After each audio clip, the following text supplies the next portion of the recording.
chicken katsu cutlets, I have a thin layer of oil getting nice and hot, but only over medium heat. Now the meat is very quick cooking because these are actually cutlets. So if you're taking pork loin, you would take one 1-inch pork loin chop, cut it straight across. You have 2 pieces of pork for katsu. For the chicken, same thing. Take a breast, cut it on a little bit of a bias, just split it in 2. I don't pound these out. I just cut each piece of boneless, skinless breast horizontally on a bit of a bias. I have flour, egg, and breadcrumb. You layer your flavor when we cook, right? So I have a little salt in the flour, and I've put salt and white pepper on the chicken itself. The egg, I just whisked up. Over here, though, we're gonna go kind of nuts with the panko.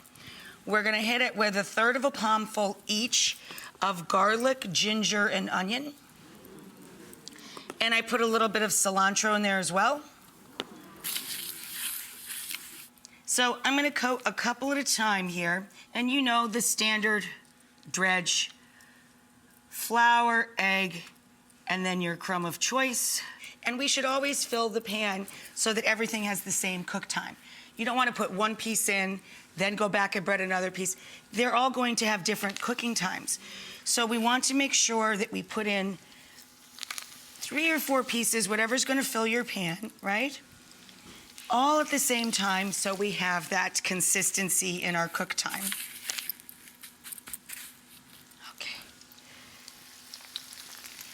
And there you go. These cook gently, about 3 minutes on the first side and 45 seconds to a minute less on the second side.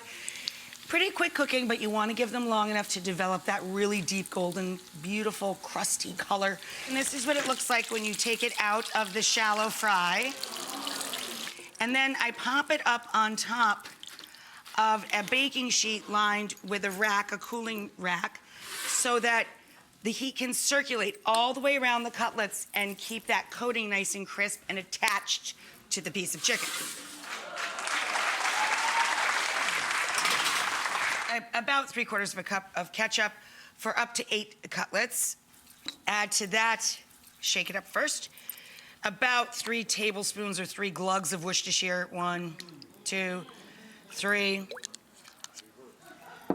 Couple tablespoons of mustard, yellow, Dijon, whatever you have. Couple of fat squirts.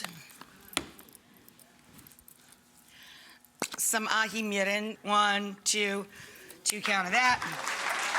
Some soy sauce. Now, this is light soy sauce. Dark soy sauce is thick and sweet, much sweeter than this guy. So we're gonna do 2 glugs of this guy and 1 glug of this guy.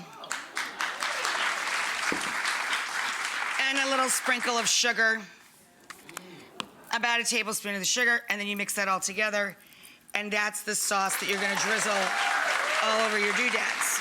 And this is our rice. It's seasoned with salt and a little white pepper, and it's cooked in stock. These are beautiful. I get these at H Mart. It's an Asian market around the corner from my apartment, but you can just use scallions. Everybody can get these, right?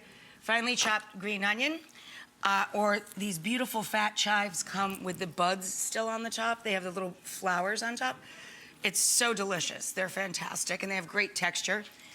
And we're going to douse the lime that I've zested here. Douse the rice with the juice of the lime. And add all of that delicious onion, and the zest, and the salt, and the white pepper. Really, really, really yummy rice, honestly. And then just kind of fold that in.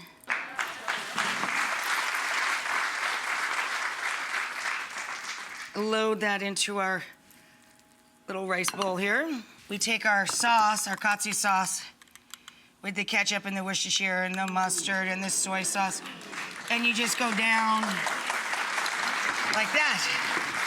There you go, done.